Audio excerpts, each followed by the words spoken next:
എന്തു പറ്റി? ഭയങ്കര വയറുവേദന, ഞാനിപ്പം ചാകും. വൈദ്യരുടെ അടുത്ത് പോകാം.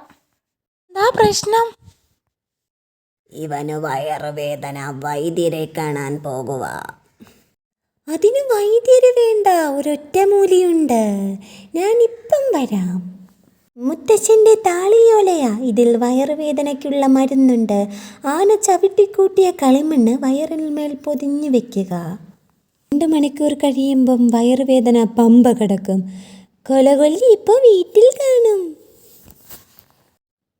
നീ കളിമണ്ണ് അവിടെ കൊണ്ടുപോയി ചവിട്ടിക്കൂട്ടിക്കൊണ്ടുവാ. ശരി. എൻ്റെ പുതിയ പാട്ടും കേൾപ്പിക്കാം. കളിമണ്ണ് കൊണ്ടുപോയതിനെ കാണുന്നില്ലല്ലോ. ഞാനിപ്പം ചാകുവേ. ഒന്ന് മിണ്ടാതിരിക്കാൻ നോക്കാം. അങ്കിലേ, ചതിച്ച വിക്കുണ്ണി അവിടെ ചെന്ന് പാട്ട് പാടി കൊലകൊല്ലി അവനെ കളിമണ്ണിട്ട് ചവിട്ടിക്കൂട്ടി.